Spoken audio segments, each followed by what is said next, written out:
Karena bukan melihat bagaimana seperti psikologi agak berbeda. Kalau psikologi kan dia dites hari ini misalnya bagaimana moodnya hari ini, begitulah jawabannya. Kalau Stephen itu sidik jari. Jadi kalau dites hari ini sampai mati sama kecerdasan. Kenapa dia Stephen ini dilakukan? Karena kita masing-masing kita lahir punya kecerdasan. Karena semua anak itu ternyata cerdas, semua anak itu pintar, tidak ada yang bodoh. Walaupun sebenarnya kita korban daripada guru yang membodoh-bodohkan kita. Saya yakin sama itu, saya dan kita semua hampir sama. Kenapa kita kurang melejit Indonesia? Karena gurunya, mohon maaf ini kan evaluasi kita. Karena gurunya sering membodoh-bodohkan anaknya dan menyalah-nyalahkan anak di sekolah.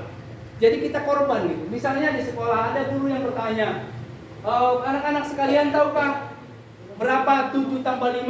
Maka ada anak yang semangat, spontan dia jawab, saya bu, 8 misalnya.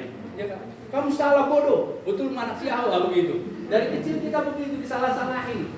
Nang menebutong menjawab begitu. Artinya ini disalah-salahkan. Ternyata konsepnya Bobby De Botter mengatakan bahwasanya anak itu tidak pernah salah. Yang salah itu adalah gurunya tidak menemukan formula yang tepat untuk mengajarkan si anak. Karena anak itu anak itu tidak boleh dikatakan bodoh, karena setiap anak lahir pasti pintar. Karena ketika kita semua dilahirkan dalam posisi yang diberikan kecerdasan masing-masing. Jangan-jangan kita juga nggak tahu kecerdasan kita sebenarnya di mana. Sudah tua kita, siapa paling tua nih? Ada yang 50 tahun? Guru Rambe ya? Berapa bu?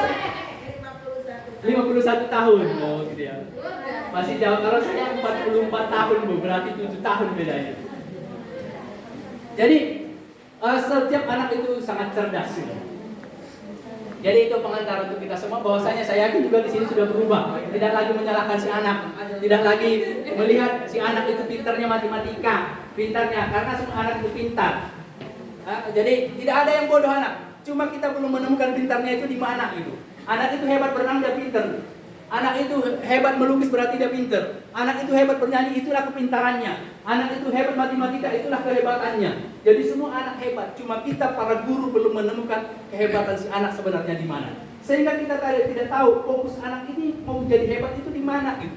Harusnya ketika kita SD sudah bisa menghantarkan anak dia ini hebatnya kemana. Kadang SD dia hebat matematikanya, tapi ternyata di dasar setelah SMP tidak tahu apa-apa gitu. Jadi tugas kita para guru insya Allah.